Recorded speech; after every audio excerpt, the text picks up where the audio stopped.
It's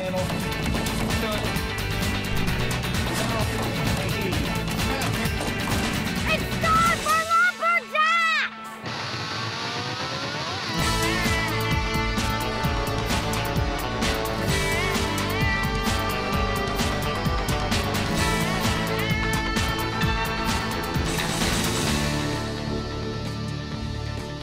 Lumberjacks is sponsored by Echo, only professional grade with 5-year warranty. Crown, protect, maintain, save.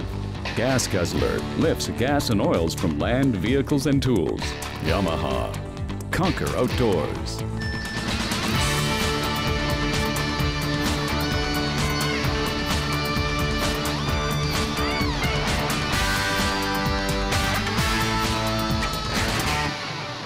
We're up here in Central Ontario for the Great Canadian Beaver Festival and the exciting conclusion of the Lumberjack competition being hosted by the Rotary Club of Barrie. We got a leaderboard chock full of great competitors and they're competing for over $10,000 in prize money. Hi, I'm Bill Beaver with my co-host and Lumberjack sport analyst Rod Cumberland. Now Rod, we got another great show for the exciting home stretch here. You know, among the events we're covering this week, the Underhand Chop and the Hot Saw. Now the Underhand Chop, you're looking at the field of competitors and what are you gonna do? Flip a coin. All great underhand choppers here, really. Mike Sullivan, Dave Jewett. I'd almost go with one of the younger guns like Jason Lentz, who's really coming on in his game right now. But hey, Cecil Starr, he's chopping up a storm right now in Canada. Tough guy not to keep in the running in that one. Now every good lumberjack competition, you always end things off with a crowd favorite like the Hot Saw. Now you're gonna give me the same answer on that one. Another world-class field of competitors. It's not an overused term. This is a great field. It is. I mean, but you got Paul Woodland who holds world records. Mike Sullivan holds world records. JP, they all hold world records in the Hot Saw.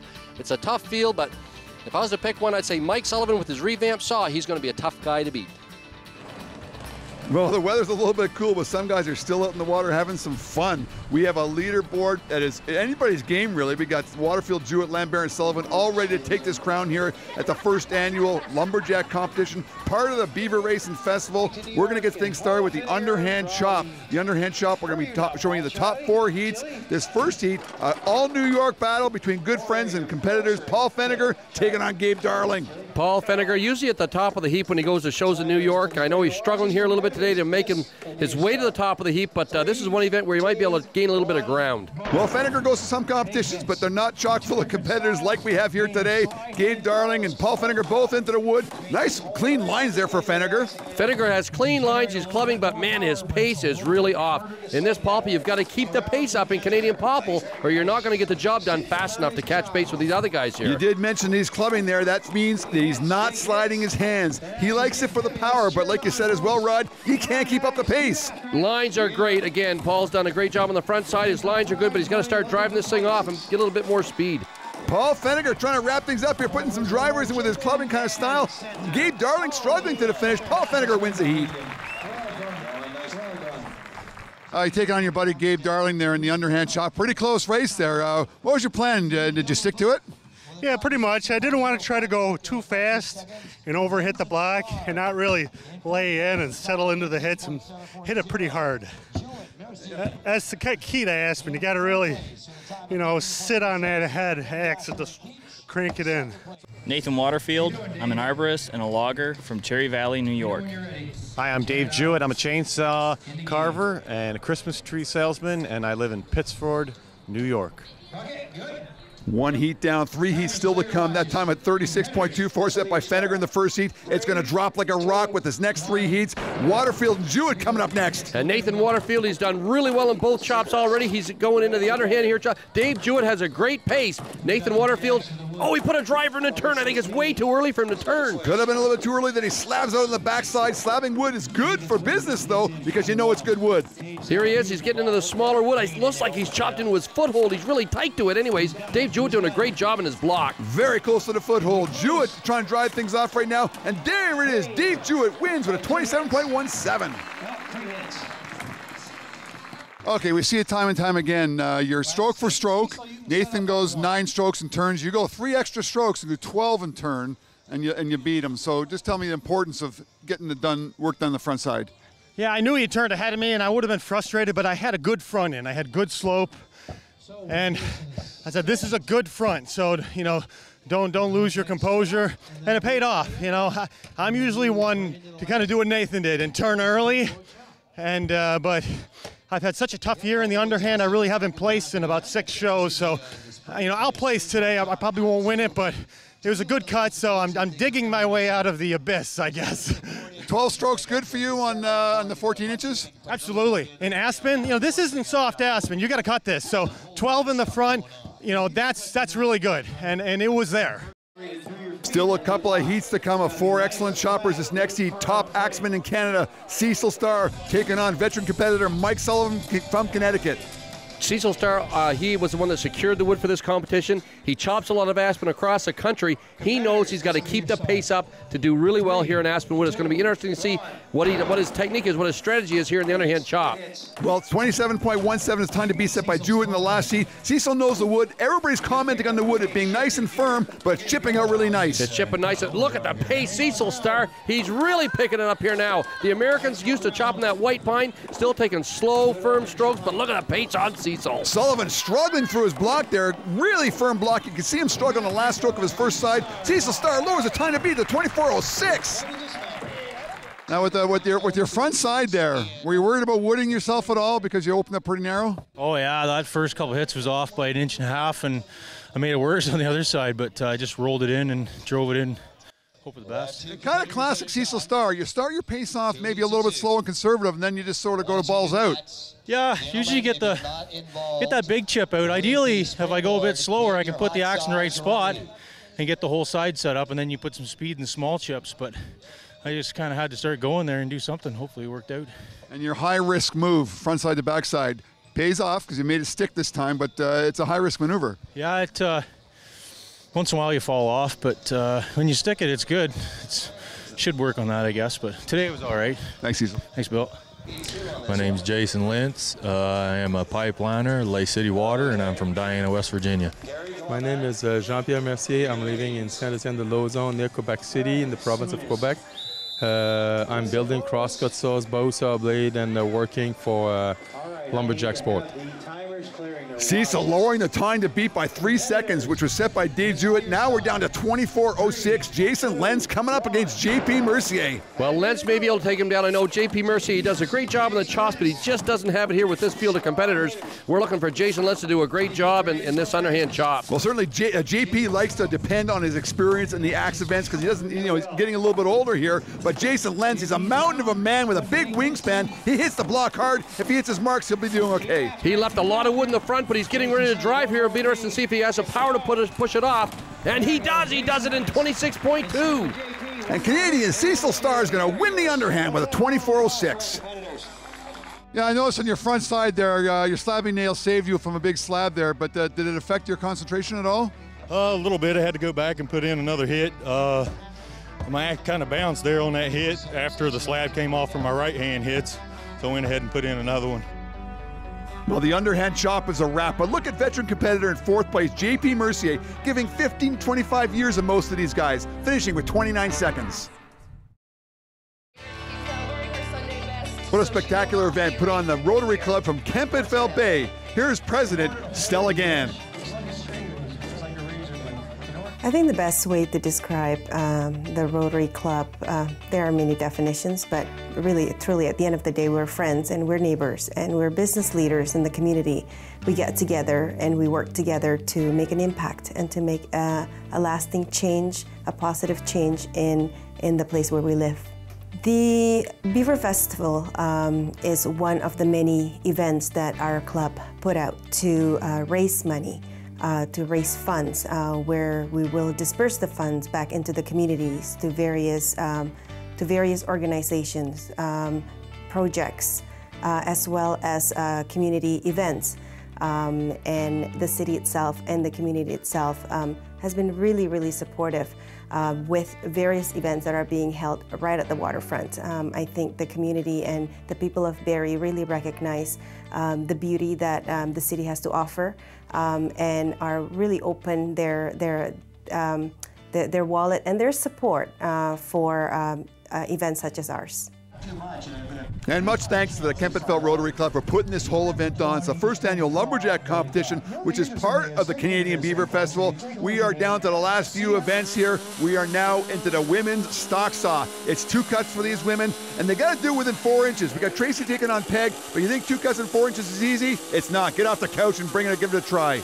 I'll tell you, they're running Echo 600 chainsaws. They've got all kinds of power. They're identically tuned, 13,000 RPMs. It all comes right down to operator error. They got to be really precise and accurate when they're doing this. And look how quick Peg Engasser gets to the wood ahead of Tracy at this point, and she's into the second cut already. Tracy right behind her. And Peg with a flawless cut puts a time in at 7.3. Certainly in any stock saw race, getting to the wood is key. You are fast to the wood. Yeah, I've watched these races for many, many years, and yeah, you realize that that's where people can pick up a lot of time, is just being really efficient in bringing their hands down, no bobbles, not hitting, you know, the chain brake, obviously, not hitting anything, just going right to where your hands want to be, right into the wood. You can pick up a lot of time. Hi, my name's Levon Michelacci. I'm from Van Link, Pennsylvania, and I'm a cafeteria worker. Hi, I'm Janet Walker. I do field service with Holstein Canada, and I'm from the East Coast. Well, the 7.32 set by Peg Engasser, and that he's going to be tough to beat. We got Levon Michelacci. Haven't seen much of her, but here she is, Janet Walker. Janet from the East, she now lives in Woodstock, Ontario. She's going to give her a race for money, but Levon Michelacci loves the chainsaws, and she's doing a great job here. Once again, fast off the wood, picking up the saw. Levon Michelacci does a great job coming with an 8.07 in the stock saw.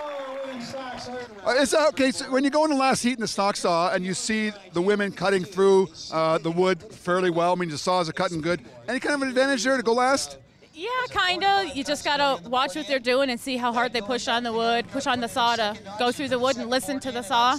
Now, that was a pretty good time there, but of course the stock saw, you know, we're down to 100ths of a second, sometimes even, you know, maybe a second or two, but you feel you did well? Yeah, I think I did well. I had a couple little mistakes, but it ran well. Thanks, Levon. Thank you. What a tight race in the ladies' stock saw. Only half a second separating second from 4th place. Peg Engasser in her field of her own up front, winning it with a 7.3. Closed captioning is brought to you by Insect Defend Patch. Deep-free protection from biting insects. Beautiful Barrie, Ontario, Kempenfeld Bay for the Great Canadian Beaver Festival and the Lumberjack competition. Hats off to Mike Campbell and the entire stage crew for doing a great job on the stage here at the Beaver Festival. Holly Waterfield is up first in the axe throw. Earlier in the day, we had all the competitors participate in the preliminary axe throw competition. We are bringing you the top 3 competitors from that preliminary competition in the finals. Holly Waterfield throwing first. Got to be a little bit disappointed with her first throw only being a 3. The way we score this is obviously a 5 for the bullseye, 4 for the ringer, 3, 2, 1 to the outside ring. Competitors get 3 throws, usually get a practice, and then 3 that count, so the best score you can get is a 15. Holly Waterfield seems to be, I don't know, dropping it down a whole lot. She's only got a 2 in that one for a 2-throw total of 5 points. What's the problem? She hasn't been able to get the axe up there in the middle of the target. 2 things I see, Bill. Number 1, you can see from her shadow that the sun's in her eyes. And number 2, there's water behind her. She throws in here for a 4, giving her a 3-throw total of 9 points. But sometimes that sun in your eyes and also the water in the background, there's nothing there actually behind the target, will throw some competitors off when they're throwing at a bullseye target. Well, Holly Waterfield's 9 points. We got still 2 competitors to go. We got JP Mercier stepping up to the plate next. We got a big crowd on hand at the Beaver Festival and a beautiful sunny afternoon.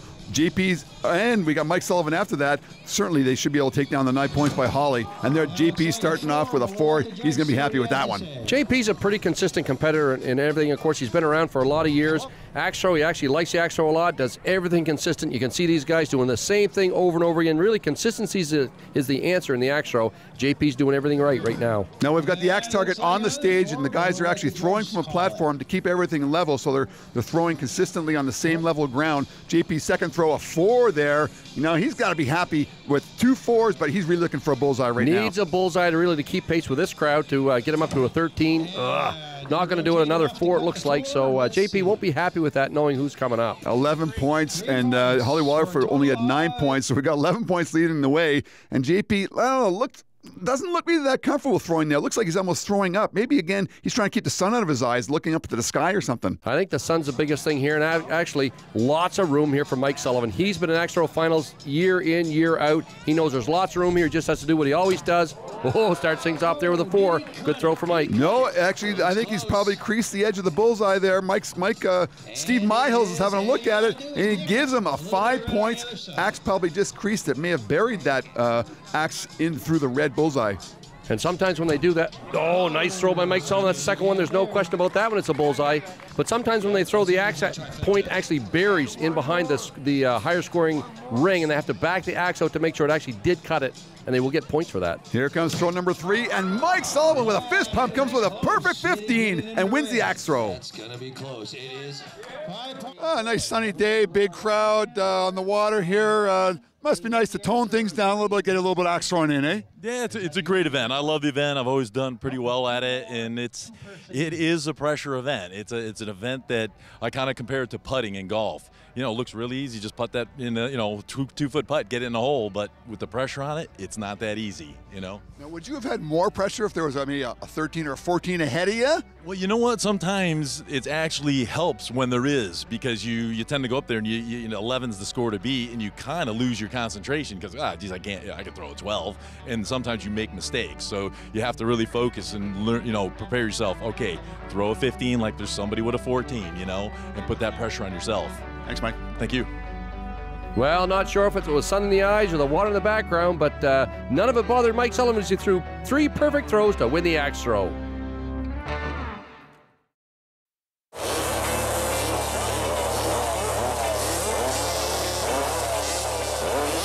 Sunday, Sunday, Sunday, it's the hot saw. Hello, my name is Matthew Marks. I'm from Rochester, New York, and I'm a medical technologist at Rochester General Hospital. Cecil Starr, I'm a utility forester, and I'm also getting into farming, and I live in Lake Dalrymple, Ontario. We got 4 fantastic heats, 8 great competitors. Matt Marks taking on Cecil Starr in the first heat, 16 inches round, 3 cuts within 6 inches. As fast as you can, get it started and going. Matt Marks down on the first cut. Second cut looks good. Third cut's good for Matt Marks. He's off in 5.5. Cecil's going to take a DQ. Now, you first showed us that saw a couple of years ago when you had originally made it. Just tell me how it's been going with that saw in general. Really, really, really good. Actually, I cannot complain one bit. Most of these guys have $6,800 to $9,000 tied up in their saw, and I think I have about $1,800 signed up, and it's paid for every bit of it. I took first in the Steel Series down in the United States with it in semifinals, so I'm really happy with it. 5.5 seconds for Matt Marks in the first heat. That's going to be a tough time to beat. We got 3 heats to go still, 6 solid competitors. JP Mercier and Dave Jewett are traveling companions. They travel across the world together competing in lumberjack sports. Who's going to win this one? I'm going to call JP Mercier. He's got a lot more experience in the hot saw. He's running a big 250 Rotax. Both these guys have Rotax engines. JP has a hard time getting it going. Dave Jewett looks like he's flawless right now, right to the wood. 3 good, clean cuts for Dave Jewett. JP Mercier might take a DQ. Yeah, pretty good run there. I mean, you were going out. It's a pretty tough crowd here for the hot saw, right? It's a tough crowd anywhere in the world right now in the hot saw. It's the most competitive event going. Everybody's trying to find that little fine detail to make them faster, and everybody's ridiculously fast. Now, you were pretty thin in one of those cuts. I saw you looking at it afterwards there, but... yeah, that first cut, I thought as soon as it hit the deck, I said, I think I cut out, but I'm going to keep going as hard as I can. And the disc was full. There was a little piece missing, but it broke when it hit the deck. But when I cut it, it is a full disc. The judge made the right call, but you got to go for it. Thanks, Dave. Thanks, Bill. Hey, after that first heat, Matt Marks clocking with a 5.5 seconds. I said, holy cow, that's going to be tough to beat. And Dave Jewett just did it with a 5.32. Still, 2 heats to come. These 2 guys, both from upstate New York. Paul Faniger taking on Dave Van Gasser. And both these guys have fast saws. They can operate them really well. So this is going to be another really tight race, but they've got to be flawless to be in there. Faniger with a Rotax engine on the right-hand side. Looks like his pipe is a little bit loose. And Gasser wins the heat with a 5.09. Incredible time. I mean, you got a lot of confidence in your saw. Once she's going, she's running nice, eh? Yeah, I bought that motor almost 10 years ago used from a guy named Dave Gear, and generally if there's something goes wrong in a cut, it's 100% me. It ain't a fast saw, but it gets the job done sometimes. Thanks, Dave. Thanks. 509, how low can you go, as they say in the limbo dancing. 509 Engasser. This next heat, two classic veterans, two guys who've won hundreds of competitions. Gaston DePerry taking on the GOL guy, Mike Sullivan. And both these fellows are phenomenal hot saw operators. This is really the classic event. What a finale to a hot saw event. Sullivan into the wood. Look at him motoring through that. Gaston well behind. And Sullivan's saw kicks out with only an inch to go of wood. You were going through that wood awfully fast there. Now you're saying it's something going on there. You don't want to share, and that's fair. Yep. Just give me in words what happened. Well, it's just an experiment I tried at this show. When you do experiments at home, it's hard to. You got to do it under live action where you're pumped up, you're doing what you do. And how I usually run my saw is just like that, but I can't run it that way anymore with what I'm doing now. I got to change my style. Now, it was a tough crowd here today in the hot saw. Yep. You had to go, and it was win or go home. Oh, yeah, I come here to win. I don't come here for anything else. Like Ricky Bobby says, second is the first loser, so it's just win or go home, that's it. So, but I tried something new, and now I know what I got to do. Now, what he's got to do is go back to the drawing board with whatever the experiment was. Normally, you'd see Mike Sullivan on this board in the top 5. It was Engasser stealing the show with a 509. And the Crown pivotal point today focuses on young Nathan Waterfield. He wins a standing block chop, he wins a springboard chop, and he takes a DQ in the underhand, chopping into his foothold, and it puts him out of the running for the overall. And you look at the overall standings here in Barrie, Ontario, you see a couple of guys on the leaderboard that took some uncharacteristic DQs, giving Dave Jewett the victory.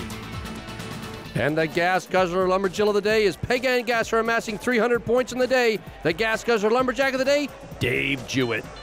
Dave, it's a long day here, a big crowd of competitors, a solid crowd of competitors, and you told me you fell into a little bit of a hole at the beginning and you had to claw your way out of it. Yeah, it was an early morning, throwing axe right away, and I didn't even qualify, and I said, oh man, I dug into a hole, and then my best event bow saw, I fell behind even more there. But then I kind of settled down and just sort of got a win, and then a couple seconds, and then I knew I needed the hot saw, strong finish in the hot saw, and I've been in a slump there, so it really meant a lot. Getting second place in the hot saw not only gave me the overall, but it gave me confidence back in that event. And what a terrific and successful event here at the Great Canadian Beaver Race and Festival. A whole lot of kudos go to these people, along with the chairman, Christophe Lariviere.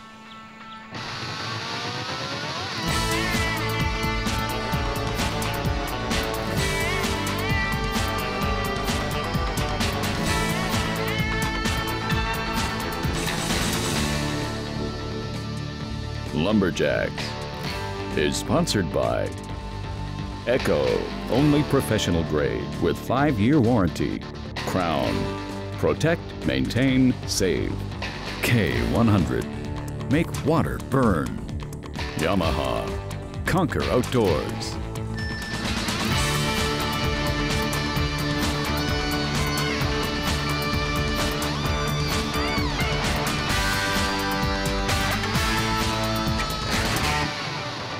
There are 3 things you can do to have a much more efficient running chainsaw. First thing to do is to check your owner's manual and make sure that you're running the correct oil-gas mixture. The second thing you should do is always run a high-octane fuel. A higher octane fuel will have less ethanol in it and your saw will run better. The third thing you should always do is keep your air filter clean. The air filter is almost always on the top of the saw. Take out the element, clean it up, reinstall it, your saw will run a lot better.